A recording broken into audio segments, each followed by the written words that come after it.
नमस्कार। आकाशवाणी जयपुर अजमेर से प्रस्तुत हैं प्रादेशिक समाचार।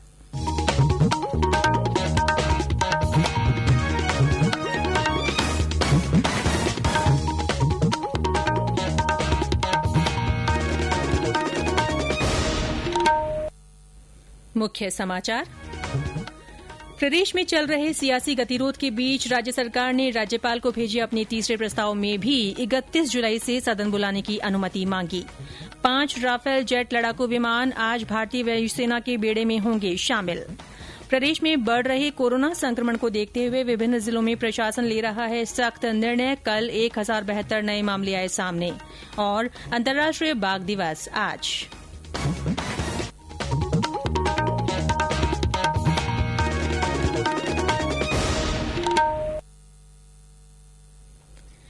समाचारों के साथ मैं रितिका गुप्ता। और अब समाचार विस्तार से। प्रदेश में चल रहे सियासी गतिरोध के बीच राज्य सरकार ने राज्यपाल को भेजे अपने तीसरे प्रस्ताव में भी 31 जुलाई से सदन बुलाने की अनुमति मांगी है। परिवहन मंत्री प्रताप सिंह खाचरियावास ने कल जयपुर में हुई राज्य मंत्रिमंडल की बैठक के बाद ये जानकारी देते हुए बताया कि प्रस्ताव में विधानसभा का सत्र आहूत करने पर राज्यपाल के 3 बिंदुओं के परामर्श के प्रत्युत्तर शामिल किए गए हैं। उन्होंने कहा कि सरकार राज्यपाल से टकराव नहीं चाहती, इसीलिए उन्हें कैबिनेट के प्रस्ताव के अनुसार 31 जुलाई से सदन बुलाने की अनुमति देनी चाहिए। गवर्नर साहब हमारे परिवार के मुखिया हैं। हमें पक्की उम्मीद है कि 31 तारीख के लिए हमने पहले भेजा था, अब भेजा है। निश्चित रूप से गवर्नर साहब देश के संविधान का सम्मान करते हुए राजस्थान की गहलोत सरकार के मंत्रिमंडल का जो प्रस्ताव गया उसको मंजूर करेंगे। यदि अभी भी मंजूर नहीं करते हैं तो इसका मतलब स्पष्ट है कि देश में संविधान नहीं है। राज्यपाल साहब की जो क्वेरी आई थी वो सिंपल क्वेरी है। क्वेरी का बहुत अच्छा जवाब दिया है। अब राज्यपाल साहब को तय करना है संविधान में जो है उसके अनुसार हमें विधानसभा का सत्र बुलाने की परमिशन दे। ये हमारा राइट है। हम कोई टकराव नहीं चाहते। हम चाहते हैं राजस्थान की सरकार सुरक्षित रहे। गौरतलब है कि राज्यपाल कलराज मिश्र ने विधानसभा का विशेष सत्र बुलाने संबंधी राज्य मंत्रिमंडल के दूसरे प्रस्ताव को 3 बिंदुओं के परामर्श के साथ सरकार को वापस लौटा दिया था। उधर बसपा प्रमुख मायावती ने कहा है कि उनकी पार्टी के 6 विधायकों का कांग्रेस में विलय असंवैधानिक है और उनकी पार्टी इस मामले को लेकर उच्चतम न्यायालय में चुनौती देगी। एक अन्य घटनाक्रम में भारतीय जनता पार्टी के विधायक मदन दिलावर ने बसपा विधायकों के कांग्रेस में विलय पर विधानसभा अध्यक्ष द्वारा उनकी याचिका खारिज करने पर कल उसे उच्च न्यायालय में चुनौती दी। 5 राफेल जेट विमानों की पहली खेप आज अंबाला पहुंचने के बाद भारतीय वायुसेना के बेड़े में शामिल होगी। 1 सीट वाले 3 और 2 सीट वाले 2 विमानों के इस बेड़े को हरियाणा के अंबाला वायुसेना केंद्र में भारतीय वायुसेना में शामिल किया जाएगा। फ्रांसीसी विमानन कंपनी डसॉल्ट द्वारा निर्मित फाइटर जेटों ने सोमवार को दक्षिणी फ्रांस के बोर्डो में मैरिग्नैक एयरबेस से भारत के लिए उड़ान भरी थी। इन विमानों के शामिल होने से भारत का सुरक्षा तंत्र और मजबूत होगा। प्रधानमंत्री नरेंद्र मोदी आज बैंकों और गैर वित्तीय बैंक कंपनियों के प्रतिनिधियों के साथ भविष्य की आर्थिक रूपरेखा और कार्य योजना पर विचार विमर्श करेंगे। प्रौद्योगिकी के जरिए वित्तीय सशक्तिकरण, ऋण सहयोग और प्रभावी वितरण, वित्तीय क्षेत्र की मजबूती के उपायों पर मुख्य रूप से विचार विमर्श किया जाएगा।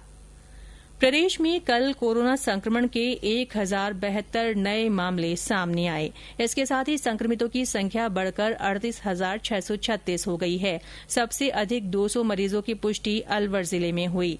चिकित्सा विभाग की ओर से जारी रिपोर्ट के अनुसार जोधपुर में 134, अजमेर में 98, जयपुर में 83, बीकानेर में 80, बाड़मेर में 56, भीलवाड़ा में 54, नागौर में 47, चूरू में 36, भरतपुर में 33, उदयपुर में 29, श्रीगंगानगर में 28, जालौर में 24, धौलपुर में 22, सीकर में 20, करौली में 19, कोटा और पाली में 15-15, झुंझुनू में 13, बांसवाड़ा में 11, बूंदी में 9, डूंगरपुर में 8, जैसलमेर और प्रतापगढ़ में 7-7, बारां में 5, झालावाड़ और राजसमंद में 4-4, दौसा और टोंक में 3-3, चित्तौड़गढ़ में 2, सवाईमाधोपुर में 1 और अन्य राज्यों के 2 लोगों में कोरोना संक्रमण की पुष्टि हुई है।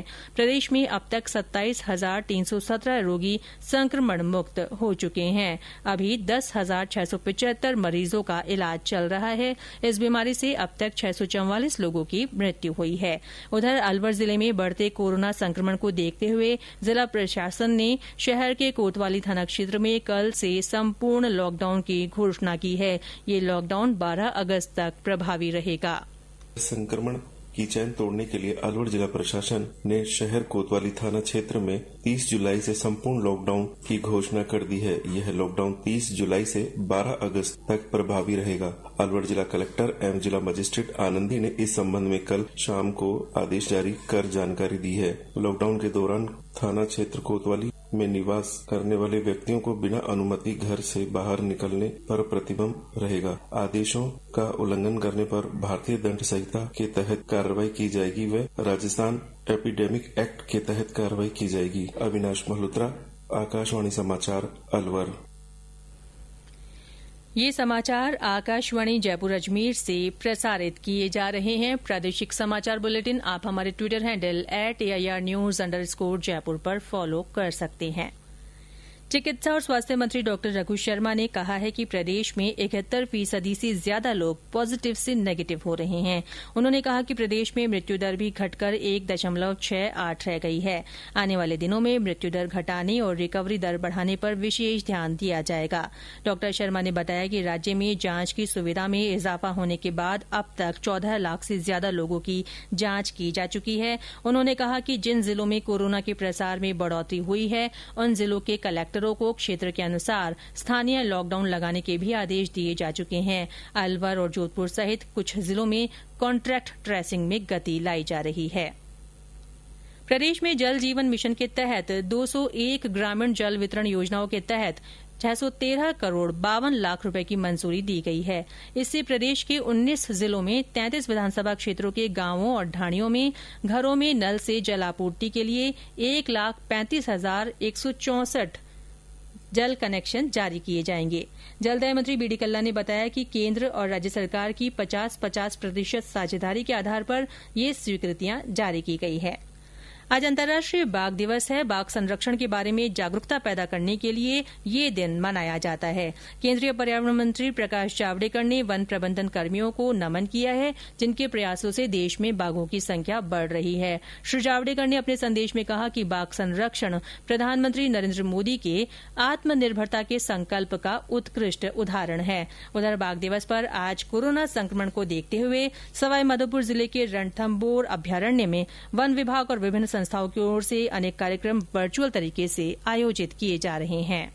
रणथंभौर में बाघों के बढ़ते कुनबे के लिए उनके आवास संरक्षण को लेकर वन विभाग, पर्यावरण और तथा बाघ संरक्षण के क्षेत्र में कार्य कर रही संस्थाओं की ओर से विभिन्न ऑनलाइन तथा वर्चुअल कार्यक्रम आयोजित किए जा रहे हैं। वन विभाग की ओर से बाघों तथा उनके पुनर्वास के संरक्षण और संवर्धन को लेकर अधिकारियों की बैठक आयोजित की जा रही है। बाघ संरक्षण के क्षेत्र में कार्यरत संस्थाओं की ओर से बाघ संरक्षण में देश के आमजन की भागीदारी को बढ़ाने को लेकर वेबिनार भी आयोजित किए जा रहे हैं। इसके अलावा पर्यावरण संरक्षण के क्षेत्र में कार्यरत संस्थाओं की और संगठनों की ओर से भी बाघ संरक्षण विषय को लेकर ऑनलाइन चित्रकला तथा निबंध प्रतियोगिताएं जैसे आयोजन भी किए जा रहे हैं। सतीश वर्मा, आकाशवाणी समाचार, सवाईमाधोपुर। पत्र सूचना कार्यालय गुवाहाटी की ओर से केंद्र सरकार की प्रमुख योजना एक भारत श्रेष्ठ भारत पर वेबिनार का आयोजन किया गया। इस योजना में राजस्थान असम का साझेदार राज्य है। वेबिनार में दोनों राज्यों के बीच संबंधों को दर्शाते हुए सांस्कृतिक और आर्थिक संबंधों के बारे में चर्चा की गई। इस अवसर पर राजस्थान में पत्र सूचना कार्यालय की अपर महानिदेशक प्रज्ञा पालीवाल गौड़ ने एक भारत श्रेष्ठ भारत के विचार और सिद्धांतों पर प्रस्तुति दी। और अंत में मुख्य समाचार एक बार फिर। प्रदेश में चल रहे सियासी गतिरोध के बीच राज्य सरकार ने राज्यपाल को भेजे अपने तीसरे प्रस्ताव में भी 31 जुलाई से सदन बुलाने की अनुमति मांगी है। 5 राफेल जेट लड़ाकू विमान आज भारतीय वायुसेना के बेड़े में शामिल होंगे। प्रदेश में बढ़ रहे कोरोना संक्रमण को देखते हुए विभिन्न जिलों में प्रशासन सख्त निर्णय ले रहा है। कल 1072 नए मामले सामने आए हैं और अंतर्राष्ट्रीय बाघ दिवस आज मनाया जा रहा है। इसी के साथ प्रादेशिक समाचार बुलेटिन समाप्त हुआ। हमारा अगला बुलेटिन हिंदी में दोपहर 12:30 बजे प्रसारित होगा। नमस्कार।